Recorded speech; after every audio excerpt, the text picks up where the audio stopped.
রাজধানী আগরতলার বিভিন্ন ওয়ার্ডের নাগরিক সমস্যাকে কেন্দ্র করে ক্রমশ বাড়ছে সাধারণ মানুষের ক্ষোভ।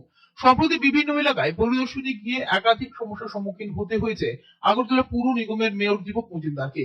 কোথাও ভাঙা রাস্তা, কোথাও নিষ্কাশনী ব্যবস্থা বেহাল দশা, আবার কোথাও পানীয় জলের সমস্যা, এমন নানা অভিযোগ উঠে আসছে বাসিন্দাদের কাছ থেকে।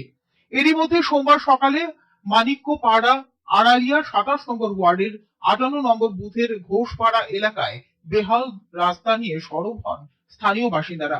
মহিলা ও পুরুষদের একাংশ রাস্তায় নেমে ক্ষোভ প্রকাশ করেন। এলাকাবাসীর অভিযোগ, দীর্ঘদিন ধরে রাস্তার অবস্থা অত্যন্ত খারাপ। সামান্য বৃষ্টি হলেই কাদা ও জল জমে রাস্তার কার্যত মরণ ফাঁদে পরিণত হয়। প্রতিদিন এই রাস্তা দিয়ে স্কুল কলেজে পড়ুয়া, কর্মজীবী মানুষ, বয়স্ক এবং রোগীদের চলাচল করতে গিয়ে চরম দুর্ভোগ পোহাতে হচ্ছে। একাধিকবার দুর্ঘটনা ঘটেছে বলে দাবি করেন স্থানীয়রা। তাদের অভিযোগ, বিষয়টি বহুবার 27 নম্বর ওয়ার্ডের কাউন্সিলর সুভাষ ভৌমিকের নজরে আনা হলেও কোনো স্থায়ী উদ্যোগ নেওয়া হয়নি। শুধু আশ্বাস মিলেছে, কিন্তু রাস্তার উন্নয়নের কাজ শুরু হয়নি। ফলে এলাকাবাসীর মধ্যে ক্ষোভ ক্রমশ বাড়ছে। স্থানীয়দের বক্তব্য, তারা কোনো রাজনৈতিক উদ্দেশ্যে নয়, শুধুমাত্র ন্যূনতম নাগরিক পরিষেবার দাবিতেই এই প্রতিবাদ করছেন। দ্রুত রাস্তা সংস্কারের ব্যবস্থা না হলে আগামী দিনে বৃহত্তর আন্দোলনে নামার হুঁশিয়ারি দেন তারা।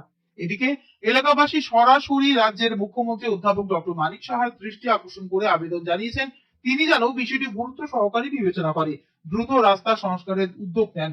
তাদের দাবি, দীর্ঘদিন এই সমস্যা থেকে মুক্তি পেতে প্রশাসনের জরুরি হস্তক্ষেপই এখন একমাত্র ভরসা।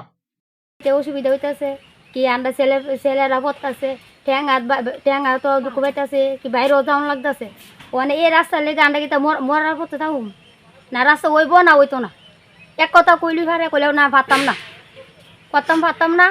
আর এক কথা কইছিল তাহলে আপনারা কেউ দূরেও যাইতাম না, আমরা তাহলে থাক এমনি থাকবো। আমরা মনে মরে গেছি, কেউ দূরে যাইতাম না। আগ জানা কালকা করুম, হের দ্বারা যাও। তো এ কথা হইল তো আমরা একবার হেন যাবো ইতুই তো করুম।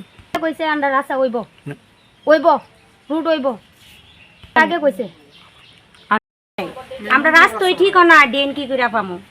রাস্তা যখন ঠিক করবো তখন তো ড্রেনও দিব, এটা তো আমরা একটা আশ্বাস দিয়ে রাখছে। রাস্তা ঠিক হলে তো সুন্দরভাবে ড্রেনও করে দিব, রাস্তাও করে দিব। যে মনে করেন ময়লা জাবরা সবকিছু আমরা মেন রোডে নিয়ে ফেলাই, তো আমরা সর্বদিকে অসুবিধা। আমরা কোনো দিকে এই সাইডটা আমরা কোনো দিকে সুবিধা নাই, কারণ রাস্তাঘাট আমরা কিছুই হইতেন না। আমরা ওয়াল ভাঙ্গা পড়তেছে, এরপরে এই দিক ভাঙ্গা পড়তেছে, এই দিকের বাড়িটা দুদিন পরে ক্ষতি হইব, এই দায়িকাটা নিব। Report news update Tripura.